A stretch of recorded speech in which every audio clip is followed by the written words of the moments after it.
Hi guys, welcome back to our YouTube channel. So in this tutorial, we would learn how to insert the pie charts in Microsoft Excel.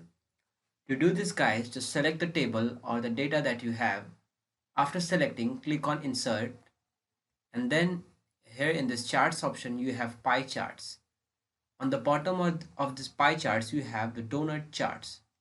When you click on it, the chart will be appeared on your screen. After that, you have two more options, two more tabs here, design and format. When you select this chart and click on design, you can change the chart style.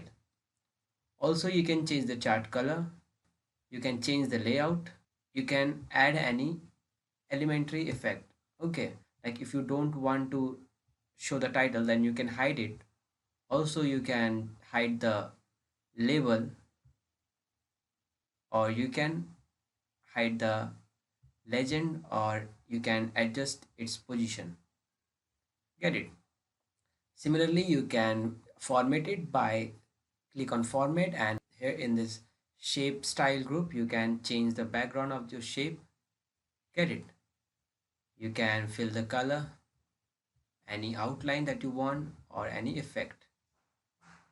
Now when you select the individual layer of this donut guys, so when I'm selecting this jack, then it represents the sales done in October, November, December. Like blue, the dark blue represents the average, the yellow represents the total, and this light gray represents December sales in December. Similarly to all. So guys, that's all for today. Thank you. If you really like the content, then please like the video and click subscribe to see more videos like this. And don't forget to share this video with others. You can find the link to complete basics to advanced Excel tutorial in the description below, or you can visit mahagurus.com to see lots of other software courses. Thank you.